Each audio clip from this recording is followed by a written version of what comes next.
सुप्रभात बच्चों, मैं लोकेश गुप्ता टीजीटी हिंदी माँ कल्याणिका पब्लिक स्कूल पेंडा रोड छत्तीसगढ़ से। हम लोग पढ़ रहे हैं कक्षा 6 की हिंदी पाठ्यक्रम में पुस्तक लगी है बाल राम कथा, जिसमें आज हम लोग पढ़ रहे हैं लंका विजय और हम लोग इसका भाग लिख पढ़ेंगे। तो आइए चलते हैं पाठ की तरफ। तो पिछले हमने पहले इस बात में पढ़ लिया है कि इस बारे में पढ़ लिया है कि जो हनुमान है वो माता सीता की सब जानकारी लेकर राम जी के पास पहुंचते हैं। वहाँ सभी लोग फिर ये जानकर बड़े खुश होते हैं कि माता सीता की जानकारी सबको मिल गई कि वो लंका में रावण के यहाँ अशोक वाटिका में कैद है। तो अब सब लोग जो है लंका पर आक्रमण की तैयारियां करते हैं और सारी सेना को फिर से इकट्ठा किया जाता है। सुग्रीव जो है वो लक्ष्मण के साथ मिलकर सब तैयारियां करते हैं। देखते हैं आगे। लंका कूच की तैयारियां रात भर चलती रहीं, सभी तत्पर सभी उद्यत। सभी सुबह कूच से पहले सुग्रीव ने वानरों को संबोधित किया युद्ध के बारे में कि अब लंका की तैयारियां हो रही हैं, सभी लोग तैयार हो गए, सभी लोग उद्यत जल्द से जल्द वहां पहुंचना चाहते हैं। सभी सब पूरी सेना तैयार हो गई है। तो जो किष्किंधा के राजा हैं सुग्रीव, वो सबको संबोधित करते हैं। हमेशा आप देखेंगे कि जब भी कभी युद्ध होता है तो युद्ध होने से पहले जो सेना नायक होता है, ठीक है, वो अपनी सेना को जोश से भरता है, उनको एक संबोधित करता है, पहले संबोधन देता है, उनको बताता है कि हमें युद्ध क्यों लड़ रहे हैं, युद्ध हमारे लिए क्यों जरूरी, ताकि जो सैनिक हैं वो पूरे जोश से, ठीक है, युद्ध करें और युद्ध को जीतें। किसी भी तरह से उनके मन में निराशा न पैदा हो, बल्कि उत्साह और जोश से भरपूर रहे। आशा उनमें फूट फूट कर भरी जाए, ठीक है ना, कि युद्ध में जीत हमारी अवश्य होगी, ठीक है। तो देखिए क्या संबोधन करते हैं वो। कहा, युद्ध भयानक होगा, इसमें केवल वही सैनिक जाएंगे जो शारीरिक और मानसिक रूप से स्वस्थ हों। जो दुर्बल है यहीं रुक जाएं। वानर सेना को युद्ध के नियम बताए गए, रक्षा और आक्रमण के तरीके भी। उन्होंने कहा कि भाई ऐसा है, जो व्यक्ति कमजोर है या रोगी है वो व्यक्ति युद्ध में नहीं जा सकता, वो लोग यहीं रुक जाए। केवल स्वस्थ, ठीक है, जो स्वस्थ सैनिक है वही जाएंगे, जो स्वस्थ वानर है केवल वही जाएंगे, बाकी सब लोग यहीं रुक जाएं। और पूरी सेना को जो है युद्ध के नियम बताए गए कि आक्रमण कैसे करना है, बचाव कैसे करना है, वो सब चीजों को समझाई गई। सेना किष्किंधा से दहाड़ती गरजती किलकारियां भरती रवाना हुई। राम लक्ष्मण सुग्रीव की जय जयकार से आकाश गूंज उठा। लाखों वानर थे, चारों ओर कोलाहल था। वे पेड़ों पहाड़ों को रौंदते चले जा रहे थे। इसका नेतृत्व नल कर रहे थे। यहाँ पर एक नए पात्र हैं नल।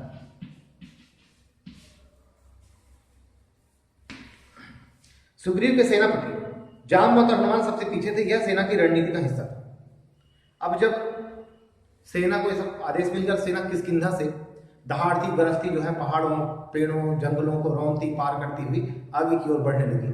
और ये जो सेना थी, इसका जो नेतृत्व कौन कर रहा था, वो नल कर रहे थे, ठीक है। और सेना के पीछे कौन कौन थे, जामवंत थे, हनुमान थे, ठीक है। ये सेना के पीछे चले, तो ये रणनीति का हिस्सा था, ठीक है, कि सेना जब चलेगी तो पहले आगे कौन होगा, नल होंगे, ठीक है, और पीछे कौन होगा, हनुमान होंगे, जामवंत होंगे, सबसे पीछे।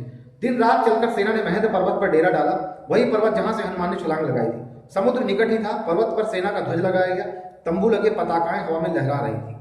दिन रात चल करके जो सेना जो है वो महेंद्र पर्वत के पास पहुंची, वही पर्वत जहां से हनुमान ने लंका के लिए, समुद्र के ऊपर उड़ने के लिए वहां से छलांग लगाई थी, ठीक है, उड़ान भरी थी वहां से।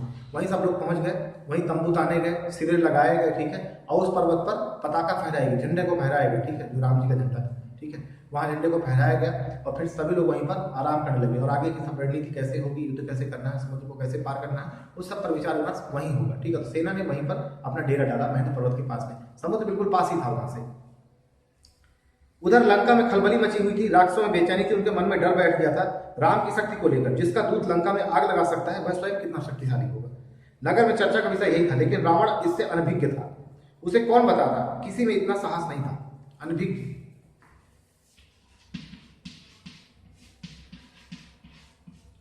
अनभिज्ञ का शाब्दिक मतलब समझेंगे अनजान, जिसे कुछ पता नहीं। अनभिज्ञ मतलब जिसे कुछ पता नहीं, ठीक है, अनजान व्यक्ति, उसको मालूम ही नहीं क्या हो रहा है क्या नहीं हो रहा। तो यहाँ अब उधर तो ये सब तैयारी चल रही थी, और इधर लंका में क्या हाल था, जो राक्षस लोग हैं जो वहां रहते हैं और जो सेना है उसमें खलबली मची हुई थी। लोग डर गए थे बुरी तरह से। उनको लगता था कि जिस व्यक्ति का दूत इतना शक्तिशाली है कि पूरी लंका को धू धू करके जला सकता है, तो वो स्वयं कितना शक्तिशाली होगा। तो राम की शक्ति को लेकर के सभी लोग डरे हुए, सहमे हुए थे। उन्हें समझ में नहीं आता क्या होगा, कैसे होगा।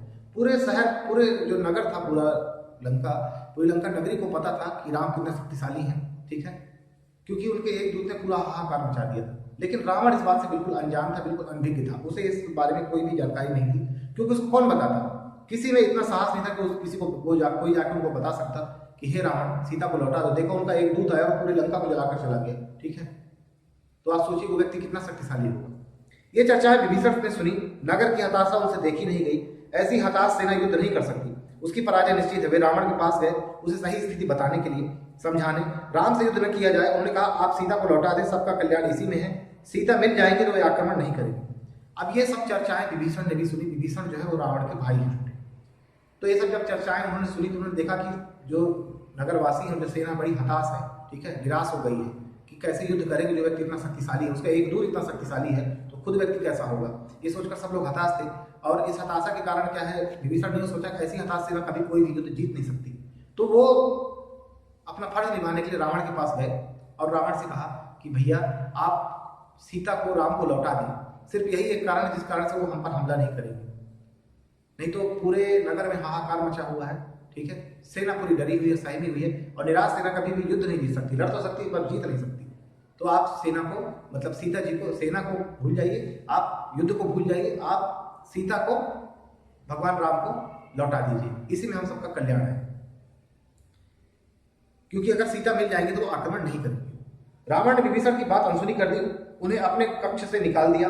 क्रोध में वह स्वयं लौटकर चल पड़ा सभा कक्ष की ओर। उसे राम के समुद्र तट पर पहुंचने का समाचार मिल चुका था।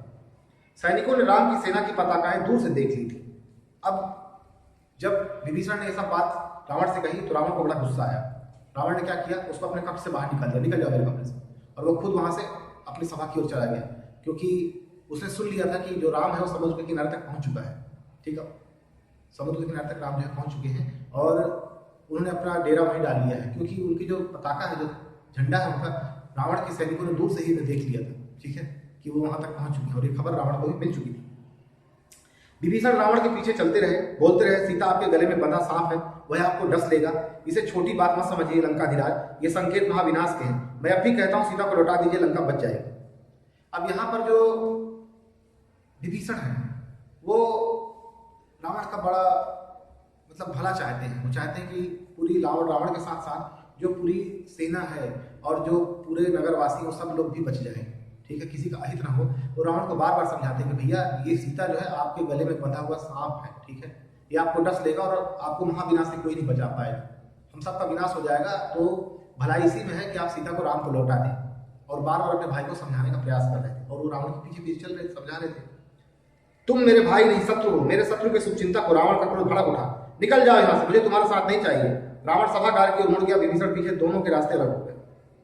अब क्या है, जब ये सब बात हुई तो रावण को बड़ा गुस्सा है। उसने कहा कि तुम हट जाओ यहाँ से, तुम शत्रु की प्रशंसा कर रहे हो, तुम मेरे भाई नहीं हो, तुम शत्रु से मिले हुए हो, दूर हट जाओ यहाँ से, चले जाओ यहाँ से, तुम्हारे यहाँ कोई स्थान नहीं। ठीक है, और उसने विभीषण को वहां से निकाल दिया। अब दोनों के रास्ते अलग हो गए, विभीषण अलग और रावण अलग। विभीषण उसी रात लंका से निकल गए, 4 सहायकों के साथ। उन्होंने राम के पास जरा ठीक समझा। अब विभीषण उसी रात लंका से चले गए। उनके 4 सहायक थे, उनके जो शुभचिंतक थे 4, उनके साथ वो मिले और उनके साथ वो सीधे राम के पास पहुंचे। उनको लगा कि अगर राम के पास हम चले जाएंगे तो हम बच जाएंगे। ठीक है, नहीं तो राम सबके साथ हमको भी मार देंगे। ठीक है, क्योंकि हमारी भी मृत्यु हो जाएगी, महाविनाश होगा तो हम भी इसमें मारे जाएंगे। समुद्र पार राम के शिविर में अचानक खलबली मची। एक वानर चिल्लाकर सबको सावधान कर रहा था, हमारे शिविर में राक्षस आ गए हैं। विभीषण कुछ दूर खड़े थे। वानरों ने उन्हें सुग्रीव के सामने पेश किया। वानर राज, मैं लंका के राजा रावण का छोटा भाई हूं, मैं राम की शरण में आया हूं, आप मुझे उनके पास पहुंचा दें। विभीषण के चेहरे पर डर नहीं था, विश्वास था। शब्दों में षड्यंत्र नहीं था, कातरता थी, याचना थी। सुग्रीव को उनकी बात पर फिर भी भरोसा नहीं हुआ। समुद्र पार, अब इधर क्या होता है, जब वो लोग राम के पास जाते हैं, समुद्र के पास जो शिविर लगा हुआ है वहां अचानक खड़कम मच गया। एक जो वानर सैनिक था वो चिल्लाने लगा कि हमारे शिविर में राक्षस आ गए, राक्षस आ गए हैं। ठीक है, तो उसके बाद जो विभीषण है, वहां सुग्रीव आते हैं, विभीषण से मिलते। विभीषण उनको बताते हैं कि मैं रावण का छोटा भाई हूँ और मैं याचक हूँ, मैं शरणार्थी हूँ, मैं राम की शरण में आया हूँ, मेरी रक्षक ही।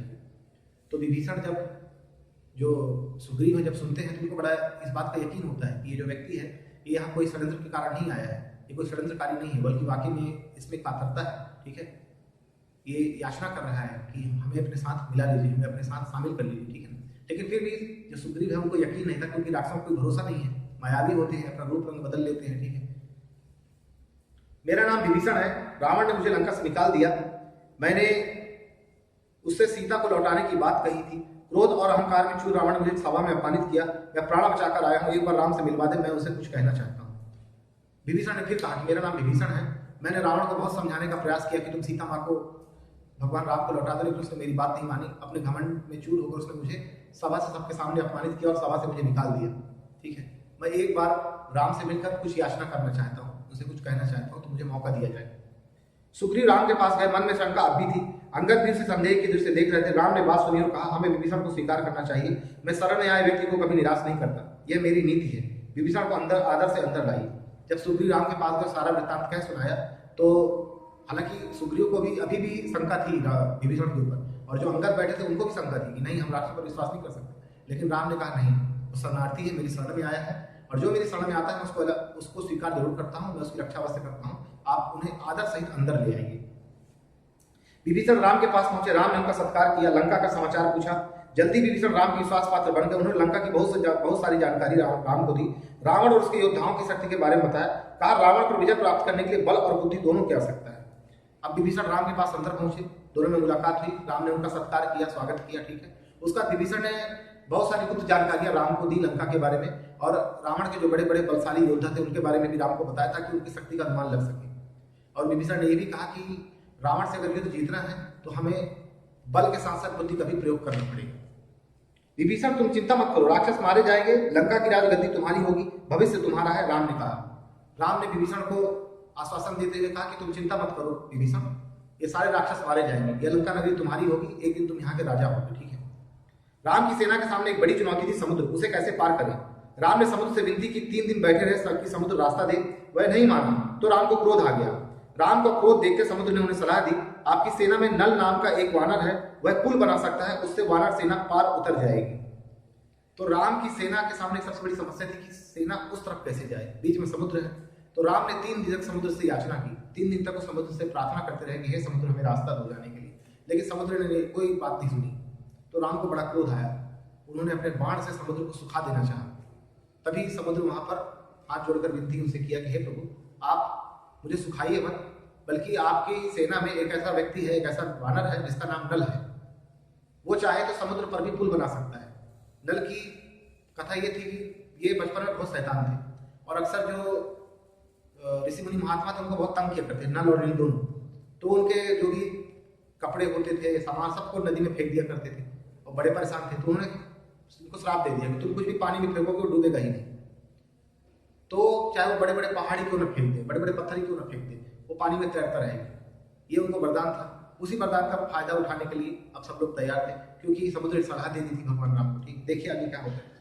नल ने अगले ही दिन काम प्रारंभ कर दिया। जब ये सलाह मिल गई कि भाई ऐसा हो सकता है, पुल बन सकता है, पुलिस सेना उधर चली जाएगी, तो नल अगले ही दिन से काम पर लग गया।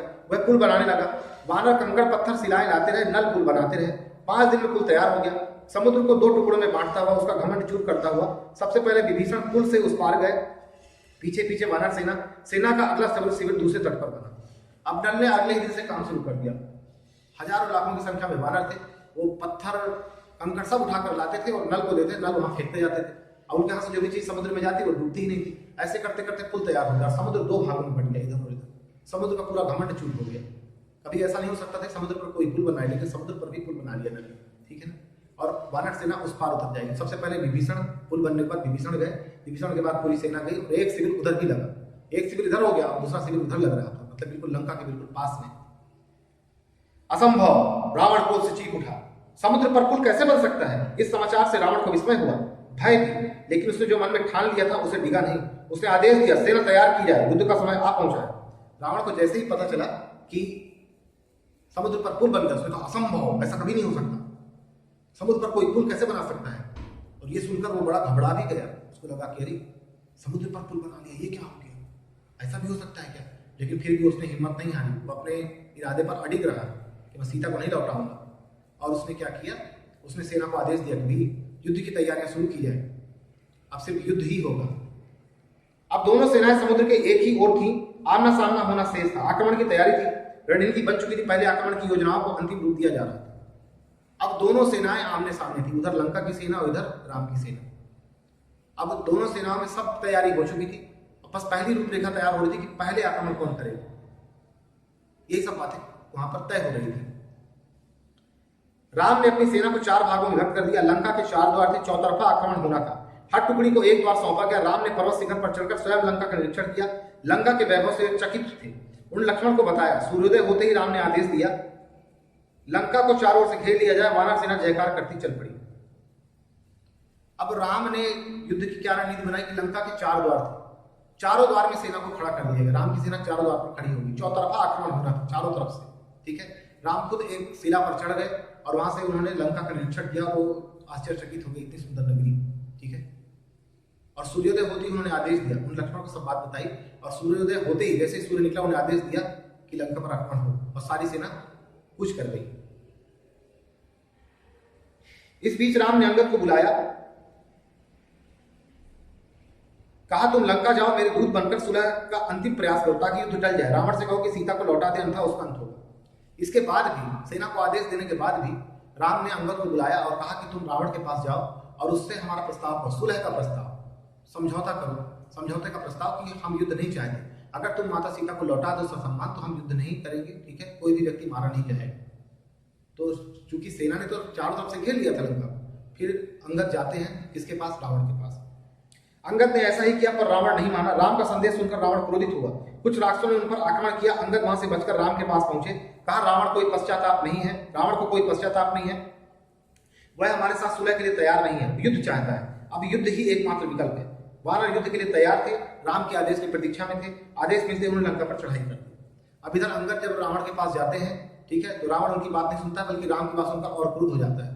और वहां रावण के जो और दूसरे सेनापति और तमाम लोग बैठे होते हैं, वो सब अंगद पर हमला करते हैं, लेकिन अंगद वहां से बचकर भाग आते हैं और राम के पास आकर बताते हैं कि प्रभु, रावण को अपने किए पर बिल्कुल भी पश्चाताप नहीं है, वो तो केवल युद्ध चाहता है। अब तो कोई गुंजाइश नहीं रहेगी, अब तो केवल युद्ध ही एकमात्र रास्ता है। ये सुनकर राम जो है वो सेना को आदेश देते हैं और सेना जो है लंका पर चढ़ाई कर देती है। तो अभी इस भाग में बस इतना ही। इसके अगले वाला पार्ट कुछ हम लोग अगले भाग में पढ़ेंगे।